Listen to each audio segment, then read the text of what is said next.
The Kentucky Senate majority gathered in Bardstown today for their annual retreat. It's where the caucus is hammering out its priorities for the next legislative session that starts in January. Our June Leffler has more on that.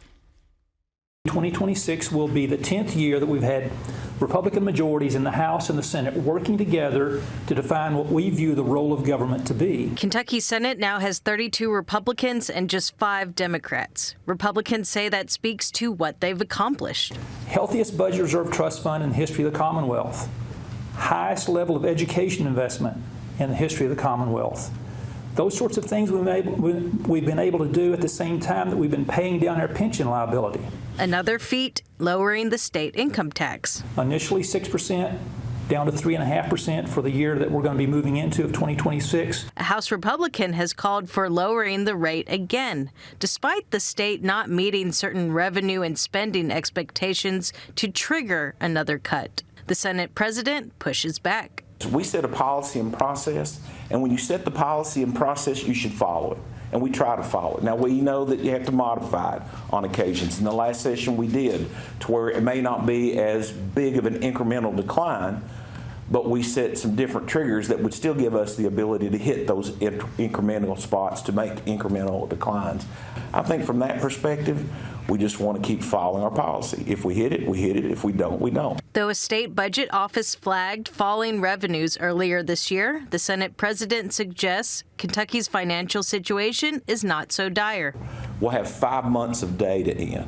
By the time we get into the session, we'll have a half a year in. The governor called the consensus forecast group in after 2 months.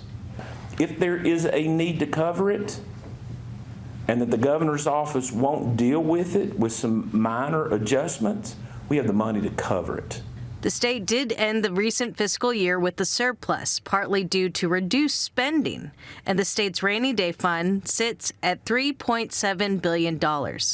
Lawmakers highlight issues of urgency, one being a statewide housing shortage.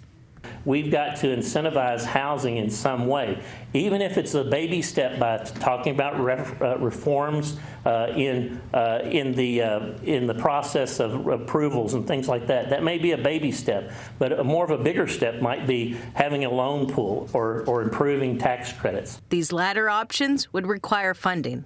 Another urgent concern, artificial intelligence. Policymakers want to embrace this emerging technology. It's just a matter of its energy costs. Well, this is going to be passed on to the residential consumer, say like to Grandma Lula. Well, this is where you have what's called full cost allocation. If you do full cost allocation, that there are any needs for additional infrastructure. When we say infrastructure, that's your grid, that's your line, that's your transformers, that's your substations. If that's going to be developed to service that consumer for artificial intelligence, then they have to bear the cost and it not be put back on the residential consumer. The lawmakers also recognize Senator Jimmy Higdon, who will be serving in his last session in the General Assembly. His district covers Bardstown, Lebanon, and other central Kentucky communities. For Kentucky Edition, I'm June Leffler.